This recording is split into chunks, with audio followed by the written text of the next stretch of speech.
स्वागत है एक और नए वीडियो में। तो आज की वीडियो क्लास 12 के लिए काफ़ी महत्वपूर्ण होगी, क्योंकि आज की वीडियो में हम लोग बिहार बोर्ड इंटर परीक्षा 2026 के लिए महत्वपूर्ण यह वीडियो है।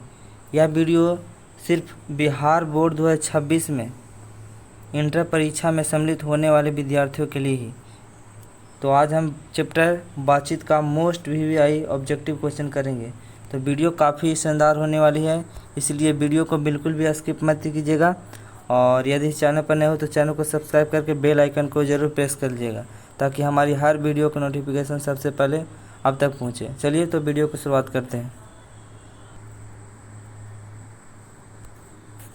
तो सबसे पहला क्वेश्चन बोल रहा है यहाँ पे, बाल कृष्ण भट्ट की रचना या बाल कृष्ण भट्ट की रचना बातचीत क्या है। यानी यह जो एक प्रकार का कैसी विधा।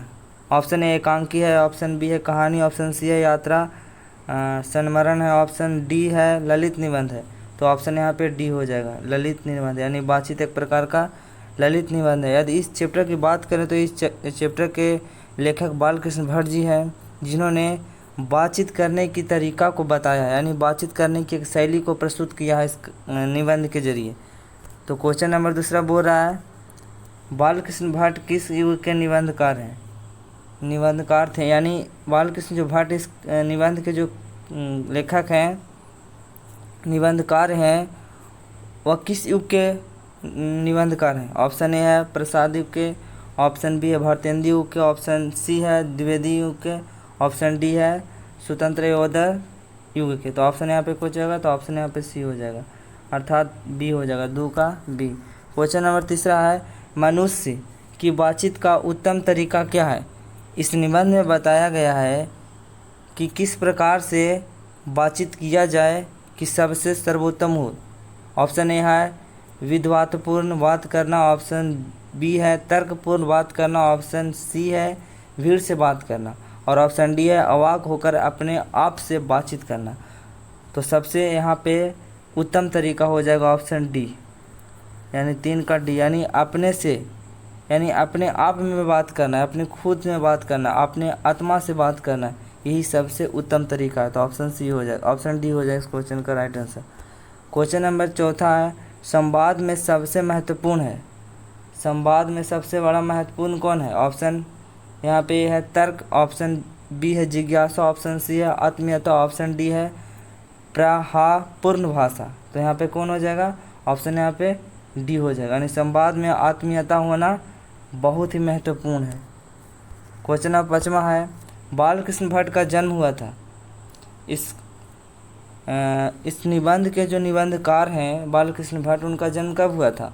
ऑप्शन है 23 जून 1884 को, ऑप्शन बी है 23 जून 1844 को, ऑप्शन सी है 20 जुलाई 1902 को, ऑप्शन डी है 18 दिसंबर 1834 को।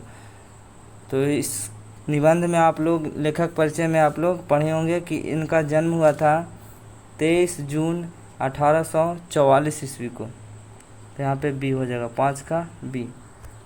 क्वेश्चन नंबर 6 है, संयोगिता स्वयंवर रचना है, यानी ये जो रचना है किसके द्वारा है, कौन इनका रचा है। बालकृष्ण भट्ट की, या यहाँ पे बालकृष्ण नहीं होना चाहिए, यहाँ पे बालकृष्ण होना चाहिए, थोड़ा सा मिस्टेक हो गया, यहाँ पे बाल होना चाहिए, बालकृष्ण भट्ट। दूसरा है प्रताप नारायण मिश्र की, ऑप्शन सी है श्रीनिवास दास की, ऑप्शन डी है मैथिली शरण गुप्त की। तो यहाँ पे कौन हो जाएगा, यहाँ पे ऑप्शन सी हो जाएगा, ऑप्शन सी हो जाएगा। ये मत सोचिएगा कि इस निबंध के निबंधकार बालकृष्ण भट्ट जी हैं तो बालकृष्ण भट्ट हो जाएंगे संयोगिता स्वयंवर का लेखक, नहीं। इनकी रचना कौन, ये जो श्रीनिवास जी के द्वारा यह रचना किया गया था। तो इसलिए ऑप्शन यहाँ पे सी हो जाएगा, 6 का सी। क्वेश्चन नंबर 7वां है, कौन सी रचना बालकृष्ण भट्ट की नहीं है। ऑप्शन ए उत्तर ब्रह्मचारी, ये तो है पहला है, 100 अजान 1 सुजान, ये भी है, सद्भाव का भाव यही है, ये भी है। तो ऑप्शन यहाँ पे कौन हो जाएगा, ऑप्शन डी हो जाएगा, यानी डी जो परीक्षा गुरु है वह बालकृष्ण भट्ट का नहीं है।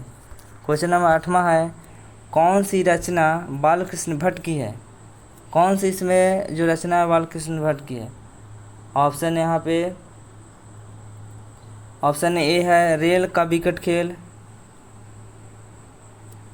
और कछुआ धर्म, ऑप्शन सी है रेणुका, ऑप्शन डी है प्राच्य या विधा। तो यहाँ पे कौन हो जाएगा? यहाँ पे ऑप्शन ए हो जाएगा, रेल का विकट खेल यहाँ पे, तो 8 का ए हो जाएगा। क्वेश्चन नंबर 9 है बालकृष्ण भट्ट ने कौन सा मासिक पत्रिका का यानी मासिक पत्रिका निकाला था और कब निकाला था, ये भी पूछता है। कौन सा मासिक पत्रिका का निकाला था? तो ऑप्शन है प्रताप, ऑप्शन बी है कर्मवीर, ऑप्शन सी है हिंदी प्रदीप, ऑप्शन डी है ज्योत्सना। कौन? तो यहाँ पे कौन हो जाएगा? यहाँ पे हो जाएगा सी, यानी 9 का सी हो जाएगा, हिंदी प्रदीप्त। बातचीत किस विधा की रचना है? अभी तो ऊपर बताएं कि बातचीत एक प्रकार का क्या है? एक प्रकार का ऐसे अर्थात निबंध है, तो 10 का डी हो जाएगा। क्वेश्चन नंबर 11 है रॉबिन्सन क्रूसो, यहाँ पे क्रूसो होना चाहिए। रॉबिन्सन क्रूसो ने 16 वर्ष के उपरांत किसके मुख से एक बात सुनी थी?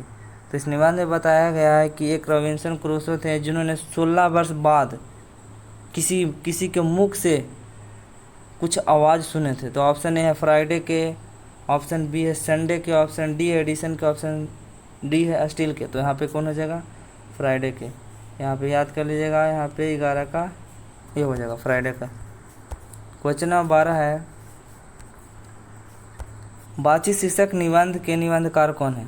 यानी ये जो निबंध है बातचीत, ललित निबंध एक प्रकार का, इसके निबंधकार कौन है? तो जाहिर सी बात है कि इस निबंध का निबंधकार कौन है? बालकृष्ण भट्ट जी हैं, जिनका जन्म 23 जून 1844 ईस्वी को हुआ था, इलाहाबाद में हुआ था। तो यहाँ पे 12 का डी हो जाएगा। क्वेश्चन नंबर 13 है बातचीत के माध्यम से बालकृष्ण भट्ट क्या बतलाना चाहते हैं? यह निबंध के द्वारा हम लोग को क्या बतलाना चाहते हैं? बातचीत की शैली, भाषण की शैली, संवाद की शैली, इनमें से कोई नहीं। तो बताए थे कि बातचीत करने की तरीका को बताना चाहते हैं, यानी बातचीत करने की शैली को प्रस्तुत किए हैं इस निबंध के जरिए। तो ऑप्शन यहाँ पे हो जाएगा ए, यानी 13 का ए हो जाएगा। क्वेश्चन नंबर 14 है भट्ट जी यानी बालकृष्ण भट्ट जी को किसने अंग्रेजी साहित्य के एडिशन और स्टील की श्रेणी में रखा है? आप लोग लिखा निबंधकार परिचय में आप लोग पढ़े होंगे तो आपको यह इसका आंसर पता होगा। ऑप्शन यहाँ पे हजारी प्रसाद द्विवेदी, ऑप्शन बी है डॉक्टर नगेंद्र, ऑप्शन सी है रामचंद्र शुक्ल, ऑप्शन डी है राम विलास शर्मा। तो यहाँ पे कौन हो जाएगा? रामचंद्र शुक्ल, यहाँ पे सी। लेखक निबंधकार परिचय में आप लोग पढ़े हुए तो पता होगा आप लोग, अगर नहीं पढ़े तो आप लोग पढ़ लीजिएगा। क्वेश्चन नंबर 15 है बालकृष्ण भट्ट का निवास स्थान कौन सा है? यानी उनका जन्म की बात करें तो उनका जन्म हुआ था 23 जून 1844 ईस्वी को, लेकिन उनका जन्म स्थान यानी उनका जन्म कहाँ हुआ था, किस स्थान पर हुआ था? लखनऊ उत्तर प्रदेश, इलाहाबाद उत्तर प्रदेश, मथुरा उत्तर प्रदेश, ऑप्शन डी है वाराणसी उत्तर प्रदेश। तो यहाँ पे कौन हो जाएगा? इलाहाबाद उत्तर प्रदेश में हो जाएगा, तो बी हो जाएगा। क्वेश्चन नंबर 16 है बालकृष्ण भट्ट ने किस पत्रिका का संपादन किया? तो मैंने पहले ही बता चुका है कि हिंदी प्रदीप्त को पत्रिका है जिनका संपादन 1877 ईस्वी में किया था। तो ऑप्शन यहाँ पे सी हो जाएगा, यानी 16 का सी। क्वेश्चन नंबर 17 है बालकृष्ण भट्ट ने हिंदी प्रदीप्त नामक मासिक पत्रिका निकालना कब प्रारंभ किया? तो मैंने बता चुका है कि कब प्रारंभ किया था, तो 1877 ईस्वी में। तो ऑप्शन यहाँ पे हो जाएगा, यानी 17 का ए हो जाएगा। क्वेश्चन नंबर 18 है कौन सी यहाँ पे रचना होना चाहिए? यहाँ पे मिस्टेक हो गया, यहाँ पे रचना होना चाहिए।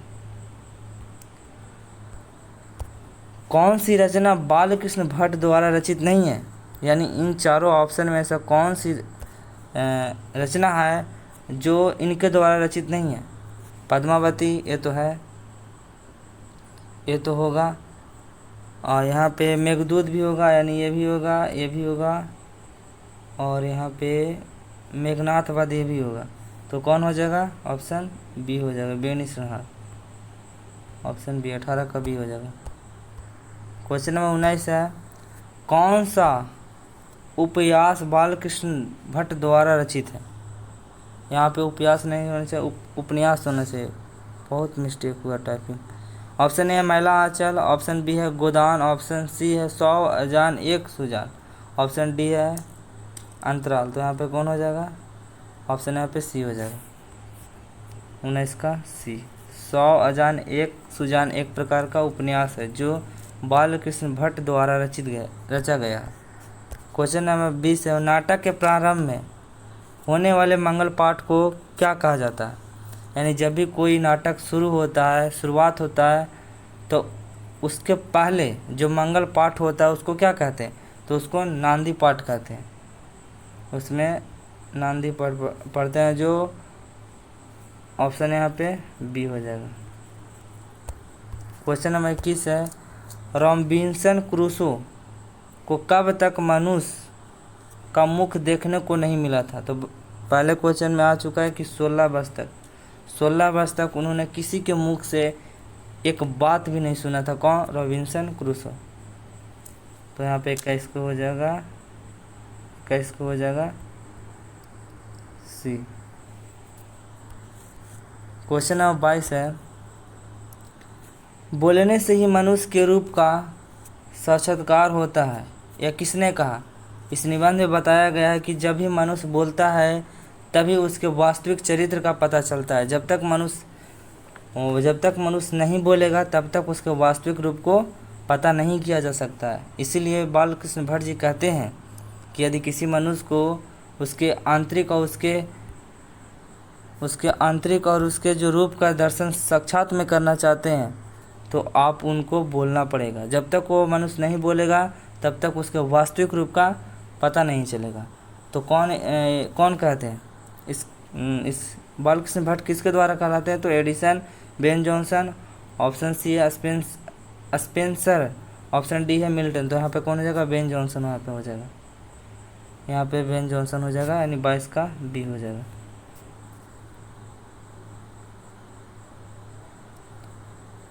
क्वेश्चन नंबर 23 है, असल बातचीत सिर्फ दो व्यक्तियों में हो सकती है, यह किसका मत है? या किसका कथन है कि असल बातचीत सिर्फ दो व्यक्तियों में होता है? यानी वास्तविक जो बातचीत होता है वह सिर्फ दो व्यक्तियों में होता है। यदि तीसरा या चौथा आ जाएगा तो वो वास्तविक बातचीत नहीं होता है, वो असल में बातचीत नहीं होता है, वो राम रमोल हो जाता है। तो यहाँ पे कौन हो जाएगा? यहाँ पे ऑप्शन ए है एडिसन, ऑप्शन बी है बेन जॉनसन, ऑप्शन सी है मिल्टन, ऑप्शन डी है स्पेंसर। तो यहाँ पे कौन हो जाएगा? तो एडिसन हो जाएगा, यानी 23 का ए हो जाएगा।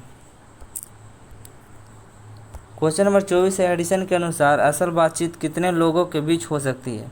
अभी मैंने बताया कि एडिसन जी थे जिन्होंने बताया कि असल बातचीत यदि करना है तो सिर्फ दो व्यक्तियों में, क्योंकि दो व्यक्तियों में अपने आत्मीयता से बात किया जाता है, अंदर की बात एक दूसरे के सामने रख सकते हैं, ना किसी के बगैर। तो यहाँ पे कौन हो जाएगा? ऑप्शन यहाँ पे ए हो जाएगा कि दो व्यक्तियों के बीच असल बातचीत होता है, एडिसन ने कहा था। बातचीत करने से मन किस प्रकार का हो जाता है? तो मैंने बताया कि जिस प्रकार से बातचीत दो व्यक्तियों के बीच होता है तो उस प्रकार के जो बातचीत होता है जिससे मन हल्का और स्वच्छ हो जाता है। तो यहाँ पे ऑप्शन सी पे दिया गया है हल्का स्वच्छ, इसलिए सी हो जाएगा, 25 का सी हो जाएगा। क्वेश्चन नंबर 26 है, किसके ना होने से सृष्टि जो है गूंगी प्रतीत होती? तो भगवान के द्वारा कई शक्तियाँ दिया गया, श्रवण शक्ति यानी सुनने की शक्ति, वाक शक्ति यानी बोलने की शक्ति, दिव्य शक्ति यानी देखने की शक्ति, स्मरण शक्ति यानी याद करने की शक्ति। तो बड़ी सारी शक्तियाँ प्राकृतिक द्वारा दिए गए हैं, लेकिन एक ऐसा शक्ति है जिसके अगर वह नहीं होता तो आज के वर्तमान स्थिति में पूरी सृष्टि जो है एक प्रकार का गूंगी प्रतीत होती। तो यहाँ पे कौन हो जाएगा? वाक शक्ति हो जाएगा, तो 26 का बी हो जाएगा। क्वेश्चन नंबर 27 है, आर्ट ऑफ कन्वर्सेशन यहाँ पे होना चाहिए, कहाँ के लोगों में सर्वाधिक प्रचलित है? आर्ट ऑफ कन्वर्सेशन कहाँ के लोगों में सर्वाधिक प्रचलित सबसे ज़्यादा बोले जाते हैं, प्रचलित है? अफ्रीका के, भारत के, यूरोप के, कनाडा के। तो यहाँ पे कौन हो जाएगा? यूरोप के हो जाएगा, यानी 27 का सी हो जाएगा। क्वेश्चन नंबर 28 है, और इस चैप्टर का लास्ट ऑब्जेक्टिव है। बाल कृष्ण भट्ट किस काल के रचनाकार हैं? आदिकाल, भक्तिकाल, रीतिकाल, आधुनिक काल। तो यहाँ पे कौन हो जाएगा? ऑप्शन डी हो जाएगा। 28 का डी, आधुनिक काल के बाल कृष्ण भट्ट रचनाकार है। तो आई होप कि वीडियो अच्छी लगी हो। लगी हो तो वीडियो को लाइक कर दीजिएगा, और चैनल पर नए हो तो चैनल को सब्सक्राइब करके शेयर जरूर कर दीजिएगा, ताकि हमारी हर वीडियो का नोटिफिकेशन से पहले आप तक मिले। और चैनल को सब्सक्राइब जरूर कर दीजिएगा। मिलते हैं अगले वीडियो में एक और चैप्टर का मोस्ट वीवी ऑब्जेक्टिव क्वेश्चन लिखकर। तब तक के लिए थैंक यू।